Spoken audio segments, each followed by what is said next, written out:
So, let's talk about breaking patterns. Does it ring any bell? Yep. For me, it reminds me of diets. Yeah. Diets in cancer, more specifically. I know, like, it sounded like we deviated a little bit, but it is true what you said that can we break this pattern? So the short answer to this is yes, we can. And I've actually been following the research of Dr. William Lee. He's a member of the Angiogenesis Foundation, and excuse me, I think I stumbled upon him actually on another podcast, and he had a lot of interesting things to say on how we can use diet to prevent and in some cases actually cure Wait, cancer. he has a podcast? Not of his own, but he's been a guest to Okay, like pretty much all of them. I see. He's a angiogenesis celebrity by Mm-hmm. now, and he has also written a very good book, which is called "Eating to Beat Cancer," Interesting. I believe, and it mentions basically what you can do, what you can eat to beat different types of cancer, how you can prevent. And what really struck my attention is the way he puts it. So you can take medicine, you can do chemo, that's just a dose of medicine or doses of medicine over a certain period of time. But why do we forget that we can actually take our quote unquote medicine 3 times a day, every day, because we eat at least 2 or 3 meals every day, and that could actually serve as our medication, which is a great idea if you think about it. And this is not something completely new in the field of research, but I must admit that doctors don't usually pay that much of attention when you're receiving a new cancer patient. You should really include this as part of your treatment History. plan. Mm-hmm.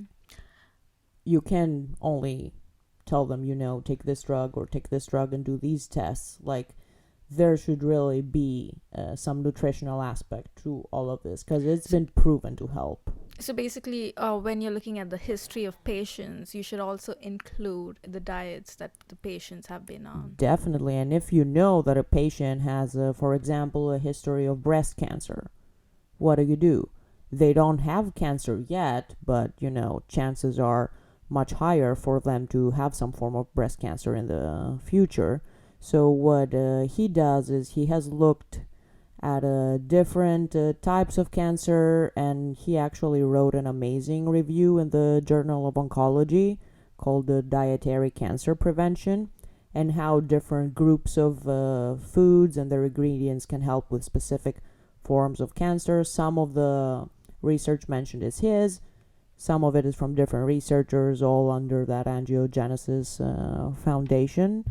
And speaking of breast cancer and all cancers, actually, well, we do know, we have heard over the years, you even see those Facebook articles pop up and be like, green tea can beat cancer. So sometimes they have some truth in them, even though they're not corroborated by actual science, which annoys me to no end, to be honest. But it is true that tea is actually the second most often consumed liquid in the Mm-hmm. world after water, of Or course. after coffee. Yeah, the coffee is third, Oh, surprisingly. wow. Okay. Yeah, and then there's sodas or something really bad. And it's been shown that green tea extracts, they contain what's called as polyphenolic catechenes. Like, you don't need to pay attention to the names, just the foods, but I do have to mention it. Don't know So what that is. yeah, and all of the teas actually contain that because we have different forms. We have green tea, we have black tea, we have my personal favorite matcha tea, which I am addicted to. And there's been a lot of research on tea, especially. And from the findings, at least they report in their review, it shows that there are a lot of benefits in prostate, bladder, esophageal, lung, head cancer, neck cancer, which sounds I don't even know what neck cancer is. Yeah, I've come across neck cancer. What is neck cancer? It's the cancer of the neck. Like the it sounds so rare. Like how do you anyway? But green tea extract can help with that. Yeah, I'm sorry, I'm digressing a little bit, but it's still within the scope. So you basically get all forms of cancer, but the only organ that does not get cancer, or I think it's very rare for that organ to get cancer, is I think heart. That is true. Yeah. Heart cancer.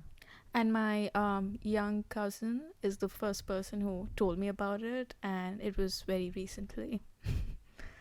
Yeah, you actually never hear about that, but I never put two and two together and be like, huh. Well, neck cancer is a thing, heart cancer not so much, I guess. And going back to green tea, there's actually like FDA approved ointments that you can use on warts and precancerous lesions that have shown to help with cancer. And of course, endless and endless mice studies that show beneficial results of green tea in cancer treatment. So prevention is a little bit different because how can you monitor prevention? But there's actually been more global and more statistical based, I guess, publications. So one of them concerns soy Mm-hmm. and the Tell me about soybeans. Yes, I know you're a fan of soy and soy milk. And Natasha is also vegan, so basically all she eats is soy. But genistein, which is a compound of the soybean, has been proven to help with treatment and lower the incidence rate of breast cancer. And the way they looked at it was that consumption of soybean is much, much higher in China or Japan. And they have noticed that there are a lot less women getting breast cancer in basically in all of Asian countries. Like Europe and the US, especially the US, has a very high breast cancer incidence rate. So they are attributing some of that to the consumption of soybean. It could also be, of course, a combination of the green tea consumption along with soybeans. But what is very interesting to me is that they took a portion of women who grew up in Japan specifically, and then they migrated to the US and they looked at the second and third generation and how much risk of breast cancer there is in those later generations. And it seems like there's a persistent effect of whatever nutrition does to you even in the next generations. So it literally has, I guess, been ingrained into your DNA, basically as epigenetics, I would say.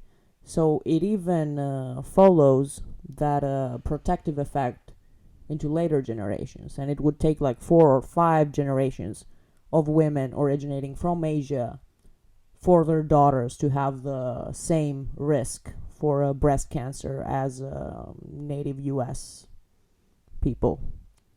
So it's not just your DNA, but there are other factors that influence. Definitely not, because I cannot believe like our DNA is not that different. You can't tell me that a woman from Japan is just genetically programmed to have a lower breast cancer risk. That makes no sense. There's something that they're consistently doing and that is embedded in their culture that makes a substantial difference.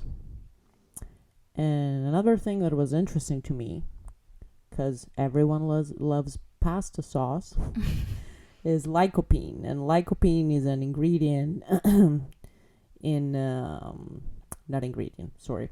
It's a substance that's found predominantly in tomatoes, like all kinds of tomatoes and papayas. And I mean, papayas are kind of harder to come by, but everyone can make their homemade tomato sauce. and they looked at especially men with prostate cancer, Mm-hmm.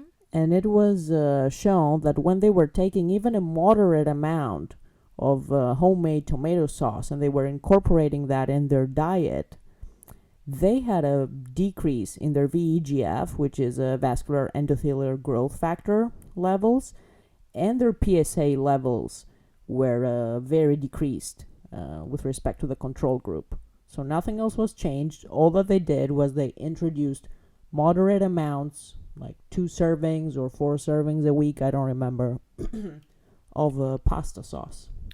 Yeah, for those of you who are wondering what VEGF that she just mentioned is, so a higher expression of this marker VEGF is associated with many cancers. That's astonishing. Yeah, so tomatoes can help you reduce the VEGF levels. Yes. So include yes, more they can. tomatoes in your diet. But then again, that's a trap, because do you include more tomatoes in general? Like, I would not, lean towards the canned Oh tomatoes, yes. Mm-hmm. because I think these have been processed to death. So at some point, they lose some of their nutrients, and a lot of their components are too broken down to actually help you. So I would, at least I think I am gonna start making my own homemade pasta sauce. And you don't even need like good looking tomatoes to do that. You can just use up whatever tomatoes you have, make some pasta sauce, eat it, incorporate it everywhere. Helps with cancer. Not prostate in my case, but Mm-hmm. And the personal favorite of everyone. Everyone knows this. It's everywhere. Red wine helps protect and sometimes treat cancer. In moderation, of course. Mm-hmm. Everything it works best when done in moderation. Yes, like we in no way encourage you to go get shit faced and then eat absurd amounts of pasta with red sauce. But like a few servings of red wine help, and that is because of resveratrol, which is again a polyphenol, and it's found in a lot of species, but I guess because wine is also enjoyed as a beverage, it's more popular. But mulberries, peanuts, and of course grapes have a high content of resveratrol. And there was a study of 84,000 men, and it showed that there is clearly an inverse relationship between red wine consumption and their incidence of lung cancer. So those who basically had one serving of red wine, and the suggested amount is, I think, a cup a day, not more. And I'm talking about the measuring cup, not the huge mug that you drink your coffee from. And they decreased their risk for lung cancer by 61%. And going back to the number, they looked at 84,000 men, you Yeah, said. So yeah. that's actually a decent sample size even. It's So- not like 20. They really did that study, because I guess it's very easy to find volunteers to drink wine for a month. It's not like Yep. that's how you enroll people in a study. And another very interesting one was which one should I mention? I'm gonna mention onions, because no one really talks about poor onions. We take them so for granted in our diet. Yeah, I do not actually. I include onions in almost all everything I prepare. Same, and it's that's the thing that Indian cuisine as well as the Yes. Mediterranean It has to cuisine, do with that, yeah. the first things we add to freaking everything is onion and garlic. Yep. Like, there's nothing you can make without onion and garlic. And they actually found, by looking at the different populations from Italy, from Switzerland, and from countries that don't really consume as many onions in Europe, and they found that people who consume moderate amounts of onions, which in our case it's more than moderate, I guess, have a 73% risk reduction for ovarian cancer. Hmm. So women following the Mediterranean diet were less likely to develop ovarian cancer. And I know that I'm mentioning different food groups, and probably the question in everyone's mind is, okay, onions help you, garlic helps you, wine helps you. How much is enough, right? Because when you take a medicine, you have a suggested dose of like, take 2 pills, take this dose. With food, it's slightly different, but in my opinion, the best way to go about this is make more informed and good choices every day. Uh-huh. So you are hungry and you want to eat something for breakfast. Don't go towards that over processed, I don't know, egg burrito or the Mac breakfast. Occasionally is fine, but Yeah, of course. But this is an opportunity for everyone to yes. treat themselves from whatever underlying risks they might have and to help alleviate those risks by just eating. Like it's something we would do anyway. And other foods that he has mentioned, I'm not going to go into specifics because this is going to take forever. So, nuts are super beneficial. Omega 3 fatty acid containing foods, fish, salmon, and basically, if we're going to go to the broader spectrum of diets, at least in his opinion, the best diet to probably follow would be very high in vegetables and plants, pescatarian diet. So he does include that aspect of fish as your protein and as your source of omega-3 fatty acids, but they were not really hot on meat, which is disappointing for me at least. It was for me too at some point, and right now, it's been almost a year since I turned a vegan. It's been, huh? Yes, it's How been. do you feel? I don't know, honestly, because I haven't been looking that carefully, but probably someone else can notice better than I do about myself. But I can say for sure that I don't see that I'm missing out. I don't feel that I'm missing out on anything. Like, I never feel that I'm low on energy or strength for that matter. Because people say that for strength, you need to have animal proteins. And I've never felt that. And I've never felt that my work is getting affected because I'm on a certain plant-based diet. I think that has to do also with your cuisine, though. Yeah. Because you are eating things that do contain plant-based protein. I think, consume everything that you mentioned previously. Yeah, so exactly. Like you're not low except on your for protein. fish. Yeah. Again, like fish is one source, but you can, of course, substitute that with cashews and peanuts and almonds.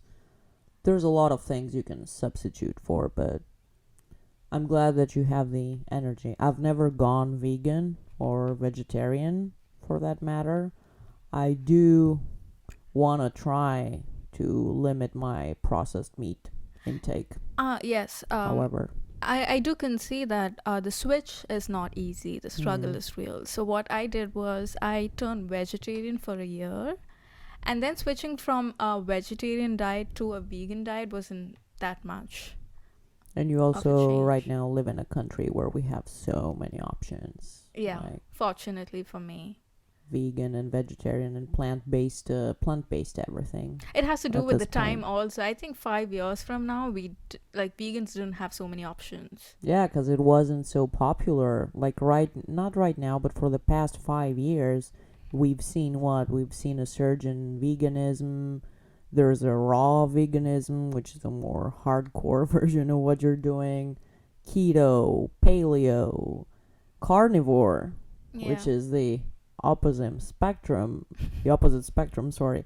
And it's really interesting because I've also heard podcasts of people who have went full carnivore, and that to you who don't really. How did it turn out for them? I'm just curious. Yeah, for those who are not familiar, when you're a carnivore, you basically only eat meat and eggs. Nothing else. No plants, no greens, no nothing. Meat, eggs, meat, eggs, meat, eggs. And they are reporting like a huge increase in their energy levels. They are losing weight like Hmm. crazy. And one of them, I don't remember his name, but he's like a very huge carnivore diet proponent.